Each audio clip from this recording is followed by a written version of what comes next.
After centuries of invasion, colonisation, uprisings and emigration, it's safe to say that the question of Irish national identity is a complex and multi-layered one. In this video essay, I intend to explore the concept that the constantly rewritten and in-between nature of our national identity is in itself a fundament of who we are.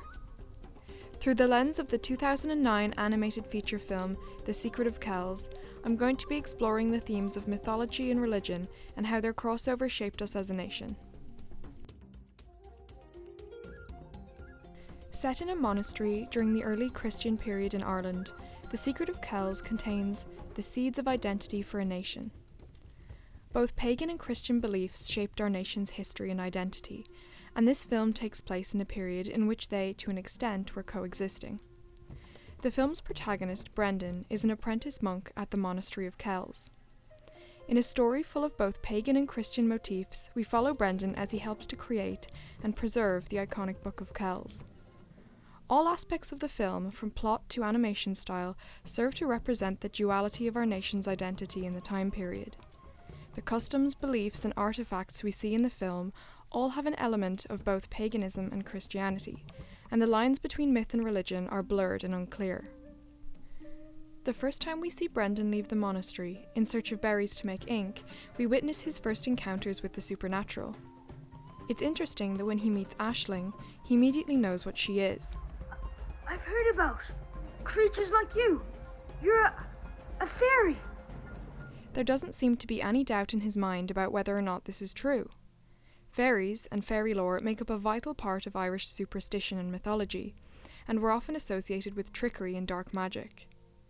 When Brendan sees Aisling perform a magical act, however, he says, "It's a miracle." As a monk in training, Brendan would have learned of magic and the supernatural in the context of saintly miracles and acts of divine intervention. I believe that Brendan's overlap of beliefs represents well how pagan beliefs and customs bled their way into early Irish Christianity. However, when Aisling and Brendan stumble upon the cave of Crom Cruach, a pagan god of pre-Christian times, Brendan says, Crom Cruach? But Crom Cruach's only a story for children. The Abbot of Kells says that you shouldn't be afraid of imaginary things. It's not imagined. Although he seems ready to believe that the girl he's met is a fairy, his belief doesn't stretch as far as a pagan mythological figure. In a world of almost feverish conversion, it must have been confusing trying to reconcile your old beliefs with the new. Brendan has a knowledge of and a belief in the Celtic magic of the forest, yet also has a strong Christian faith and has been told to disregard the latter as, The Abbot says that that's all pagan nonsense. There's no such thing as Crom Cruach. Something that struck me while watching this film again was that, to an extent, Brendan's specific confusion and blurring of belief still rings true today. I remember as a child learning about both biblical Christian and Irish mythological tales in primary school. At the time, they all felt just about as real as each other to me, and I'm not sure I understood which of these stories I was meant to take as fact. They bled into each other and seemed to share characters. This overlap is something I'm going to delve deeper into later in the video. Returning to The Secret of Kells, I would argue that the plot of the film itself is a patchwork quilt of religious and mythological motifs. In order to create and subsequently save the Book of Kells, a Christian artifact we later see Brendan use to spread the gospel, he must battle with gods of pagan legend. His greatest friends and allies come in the form of a fellow monk, Brother Aidan, and a fairy who can take the form of both a girl and a wolf. In the climax of the film, Brendan battles Crom Cruach in a dream state world of ancient symbols and mystical power. In using the crystal Eye of Crom that he wins in this battle, Brendan is able to complete the famous Chiro page in the book. Caught between worlds, I believe Brendan, and the plot of the film itself, represents the Irish national identity, a hybrid of beliefs and identities ever-changing, adapting, and overlapping.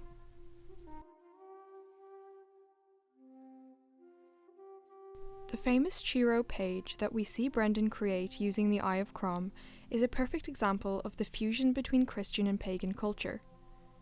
An article titled Saints, Scholars and Pagans: The Impact of Paganism on Medieval Irish Christianity on the Irish History podcast website discusses this.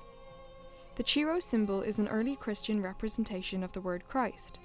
This page symbolizing Christ is heavily decorated with pagan symbolism, again illustrating early Christians' emphasis on continuity, not change. The film makes clever use of the freedom and artistic license afforded by animation in representing this. The style of animation used to illustrate the trees, flowers, and the forest in general emulates the Celtic style, full of pagan symbols including zigzags, waves, spirals, and lozenges. After encountering the ancient, magical beauty of the forest, Brendan incorporates it into his illuminated drawings in the Book of Kells. The filmmakers choose yet again to blur the lines as the figures of Brendan and Aisling run across the page clinging to the vines of his drawings. In an article published by Western Michigan University, Michael C. Johnson writes, "Because the Book of Kells is a gospel book, its iconography is generally interpreted as Christian. This has obscured what I believe to be the pre-Christian origins of at least 3 pagan Celtic religion images. The use of the images of the serpent, the salmon, and the disembodied human head in the Book of Kells is rooted in pre-Christian artistic and spiritual traditions. Furthermore, their use in a Christian gospel book visually demonstrates both religious and artistic syncretism, and the ways in which 2 disparate spiritual traditions became intertwined in the early medieval period. Even the origin story of the Book of Kells becomes infused with mythology in the film. As Brother Aidan tells Brendan about the famous St. Columcille, I can't help but be reminded of the Sean Skelta about heroes with fantastical talents like Cú Chulainn or Fionn McCool. The Eye of Columcille. Columcille created over 300 books in his lifetime, by his own hand. On his deathbed, he prayed that his apprentice could have vision as clear and wonderful as his own. Then, as he drew his last breath, it dropped from his hand. The Eye of Columcille. Later in this scene, when Brendan asks more about the crystal, Brother Aidan continues the tale, which becomes even more interwoven with pagan myth. He even states, "I can't tell you which parts of this story are true and which parts are shrouded by the myths."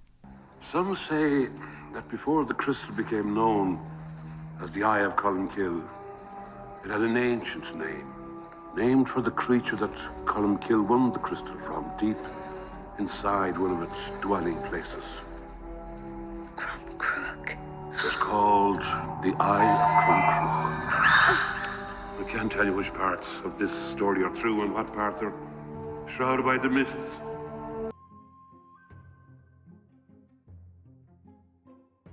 The story of the Irish conversion from paganism to Christianity also involves an element of interweaving and overlapping.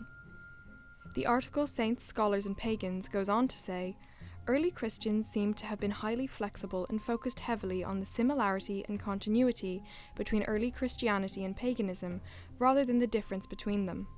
This led to a slow, gradual change from paganism. An example of this slow, adaptive change can be seen in the way our mythologies and legends were altered as Christianity spread.